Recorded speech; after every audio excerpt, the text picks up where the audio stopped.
বাংলাদেশিদের জন্য দারুণ সুখবর দিল সংযুক্ত আরব আমিরাত সরকার। দুবাই যেতে আগ্রহী তরুণদের কাছে মোটরযান চালকের চাকরি অনেকটা সোনার হরিণ। দেশে প্রাথমিক প্রশিক্ষণ শেষে অনেকে ছুটে যান মধ্যপ্রাচ্যের দেশ সংযুক্ত আরব আমিরাত। এই ড্রাইভিং পেশায় দেশটিতে কর্মরত প্রবাসী বাংলাদেশির সংখ্যাও কম নয়। কেউ বাইক রাইডার, কেউ কাজ করেন ট্যাক্সিতে। এবার মোটরযান চালক পেশায় আবারও সংযুক্ত আরব আমিরাত যাওয়ার সুযোগ এসেছে। বাংলাদেশ থেকে বাইক ও ট্যাক্সি ড্রাইভার নিতে আগ্রহ প্রকাশ করেছে Dubai road and transport authority.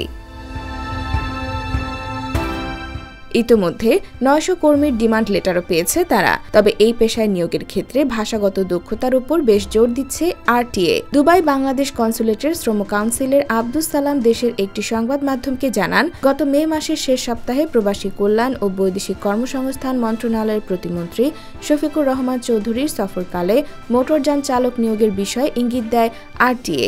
একই সঙ্গে ট্যাক্সি চালকের চাহিদার কথাও জানায় আরটিএ। দুবাই ট্যাক্সির চালকরা জানান, কমিশনের ভিত্তিতে কাজ করতে হয় তাদের। ১২ ঘণ্টা কাজের বিনিময়ে মাসে পাওয়া যায় ৩ থেকে ৪ হাজার দিরহাম, যা বাংলাদেশি মুদ্রায় লাখ টাকার বেশি। থাকা খাওয়া নিজের হলেও প্রতিষ্ঠান থেকে গাড়ি পাওয়া যায়। এটি দিনে ২ জন চালক ব্যবহার করতে পারেন। ১২ ঘণ্টার ব্যবধানে ২ বার হাত বদল হয় এই গাড়ি। অন্যদিকে ডেলিভারি প্রতিষ্ঠানগুলোতে কাজের সুযোগ পান বাইক রাইডাররা। তারাও কাজ করেন কমিশনের ভিত্তিতে। কেউ ৮ ঘণ্টা, কেউ কাজ করেন ১২ ঘণ্টা।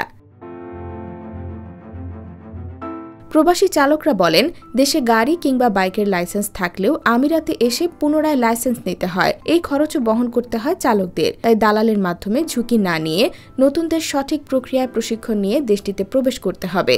তাতে প্রতারণার ঝুঁকি কমবে। IBTV USA, new York.